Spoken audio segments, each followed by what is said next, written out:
Okay, so I just realized I didn't introduce myself when I got up here. I'm Danielle. I'm the founder of Infinite Chance. I'm also the person who's always emailing you asking for money. That's me. I'm incredibly grateful to be here tonight. As we all know, we haven't been able to gather at this scale in over 4 years since Masquerade. And on a personal note, and I bet many people probably feel the same way, I am a completely different person than I was 4 years ago. In a good way. So the pandemic, of course, was above all tragic for so many, and I never want to take away from that. And there was good in it, in the mess, jumbled up. There was good, if you looked really hard. Most of you know I'm a doer, almost to the point of annoyance. Trust me, I annoy myself sometimes. It's go, go, go, and tackle this and tackle that. And it looks great on the outside, clearly. But it turns out on the inside, not so great. The pandemic really, for me, it opened up Pandora's box, so to speak. And it probably did for many, kind of being forced to slow down and be with your thoughts, because who wants to be with their thoughts? Not fun. I went through some really low points during COVID, questioning kind of everything about myself. And one of my main questions was, why do I do this?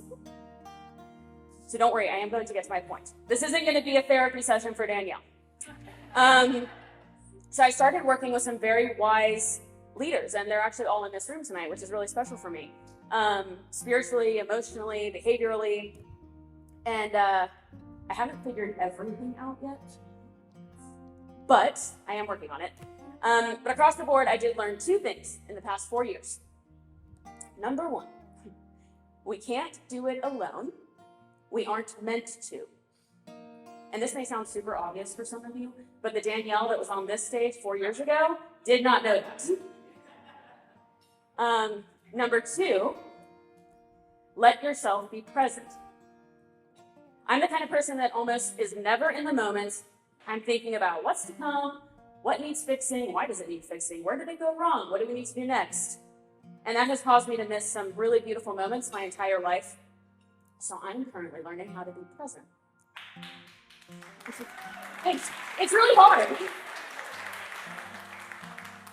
So in December, I had a trip planned to Guatemala. I actually planned it when we started planning this event, because I was like, we'll be a month out, and I'll definitely have a long to-do list. I'll need photos, I'll need videos, I'll need all sorts of things for the trip. But about a week before my trip, I was meeting with one of my leaders, and I was freaking out. I was so totally overwhelmed about the event and the trip and everything. I was a mess. And she told me, you know what you need to do, Danielle. And I said, I know, be present. But there's so much I need to do. I need to do this, I need to do that, I need to do this. And she said, you need to be present. The event needs you to be present. So after a lot of back and forth, I made a promise to myself to be present on my trip to Guatemala and not worry about my to-do list. And I even texted Mary and Jackie and I said, please help me be present, because I'm terrible at it and I need your help. And that was the point of no return, because once you ask both of them to do something, they're going to hold you to it. So as a result, I had the most transformative experience in Guatemala for the 4 days that I was there. It was a very quick trip. And it changed me more than the 5 years I lived in Guatemala, those 4 days. Just the difference of being present. And this time I sat with the kids and I really talked to them one-on-one, and I listened, not to fix, but just to listen. And I played. And I played Uno and Dos with them at night, even though they kept changing the rules on me. I went to the movies with them. I ate with them. And to be honest, I came back with absolutely nothing done on my to-do list for the event. But it turns out I did, in fact, do everything that I needed and that this event needed while I was there. And the reason I'm telling you this is that I want to tell you a few of the things that I learned while I was there by being present. So this is Sandra. She's one of 5 siblings, and she told me that her dream is to be a vet one day. And this year she's starting high school and trade school, actually. So that's Sandra. And she's the most helpful little girl you'll ever meet. This is Hazel. She's 4, and you saw her in the video. She's just too cute for her own good. She had actually just arrived to the hogar when I got there with her younger sister, Ada, who's 1.5. They came from a very, very abusive home. And sadly, their little brother didn't make it out, and he passed away right before they got to the home. And that's an example of when being present hurts. It's not always easy. This is Franklin. He's one of the most charming young men you'll ever meet. He's one of our trade school grads, but he also studied English intently, not in our program, but studied English. And he's actually now fully bilingual. And when I went a year before, in January, he showed me the apartment that he's now renting off campus. And here he's showing me how he does his laundry. And he had just finished showing me the new washer that he and a few of the other boys that he lives with had saved up to buy. You can see that between uses, they put the styrofoam back on it, so it's well protected. This goes to show how much they'll take care of things. So back in January, he told me that his goal for the year 2023 was to get a job at a call center now that his English was good enough, and he was saving up for a car. And so when I went back in December, just now, guess who pulled up in his little Mazda hatchback that he had just bought himself? Franklin. And he is now working at a call center, and he has his car. When I asked him, what's the impact education has had on your life? He told me, and I quote, "Education has taught me to never settle and to always strive for more." This is Christian. He's Franklin's brother, and clearly charm runs in the family. Christian, he studied welding and mechanical refrigeration and air conditioning in trade school with an Infinite Chance scholarship. And he's actually now working for an air conditioning company that really focuses on design and installation and new constructions. So he goes and he accompanies the architects, and he told me that he just loves it because when I talk, they listen to me. He just loves his job. And when I asked him, okay, cool, is this what you want to do forever? He said, no. And I was like, okay, why? And he said, because I want to go to college and become a civil engineer. Because it combines all of my favorite things: math, design, and drawing. So there's one public college in Guatemala, and it's very, very good. And it's free because it's public. But since it's free, it's very, very hard to get into. I would say it's harder to get into that than Harvard, if you US standards. Just population versus spots available. And he explained to me all the steps that he'd already taken by himself to get in, but the application process and the entrance exams, and he had done all of this by himself. I don't think Eduardo even knew that he was doing this.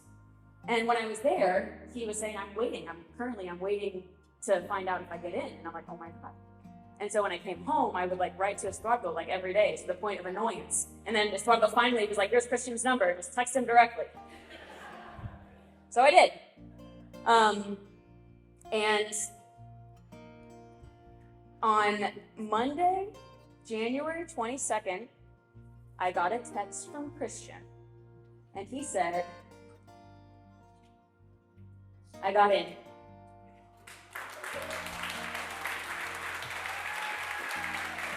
And he went on to tell me that he was going to be studying starting the next day. It was starting, and he would be studying Monday through Friday, 1 through 8 p.m. every day for 5 years, and working in the morning to support himself. Christian is the perfect example of education being an infinite chance.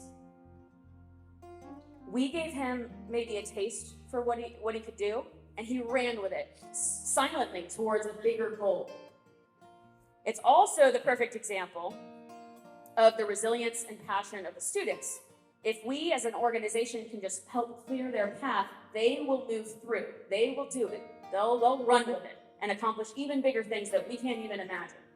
When Christian finishes in 5 years, he will be a civil engineer, and he will walk out of the program with an education worth $48,000 US dollars that he was able to go out and get himself. And he did that.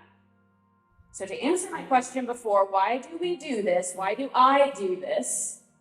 It's him. That's exactly why.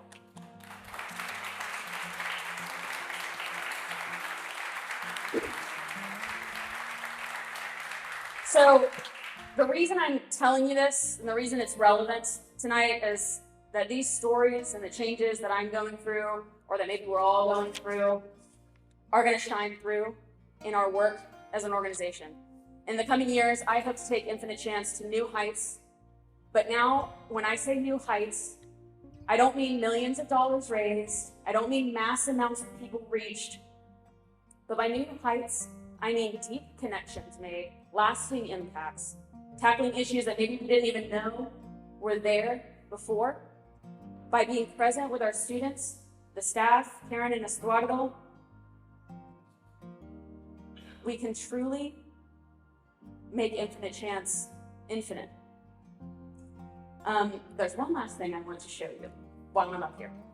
And it's really the first time I'm showing anyone. I've been keeping it a secret on purpose for tonight. Do you remember this photo? I showed it in Masquerade. This is a photo of March 2019. We took this photo in front of the piece of land that's next to Hogar Miguel Magone. And it was the site of the future trade school that Karen and Estuardo have always dreamed of building. A school that could make learning a trade accessible to so many, both living in the home and the surrounding villages. In 2019, it was a distant dream. Well, I would like to show you a quick 45-second video of what that plot of land looks like now.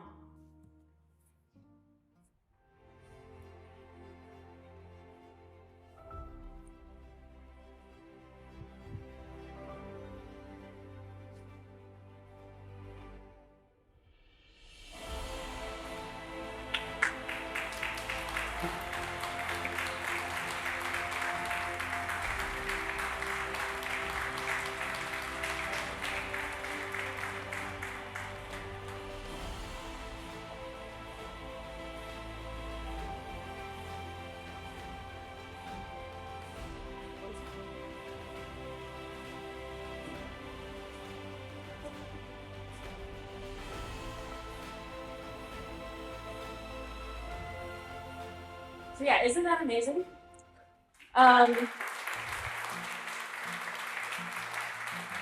Now, Infinite Chance cannot take credit for that. That was thanks to some very generous donors, several groups that assist the home and have for a long time. That is a true culmination of the work of many, many hands. The perfect example of we can't do this alone. We aren't meant to. Now, where Infinite Chance will play the major role is once the building is done, which is very soon. Infinite Chance's role is actually going to be providing the funding to send in teachers. So we'll be sending in teachers from existing trade schools, accredited trade schools, to give the classes. So the basic concept is that it's cheaper to bring in a teacher to teach 20 students rather than sending 20 students out. So with the help of Estuardo and Karen, we're currently working on the program design. What do the scholarships look like? How many people can we reach? But based on our preliminary numbers, we're going to be able to basically offer an entire trade school degree for about a third of the cost that it's currently costing us now. So again, I'm going to ask for a huge round of applause for Karen and Estuardo, every other organization, and for new opportunities for so many people to be against.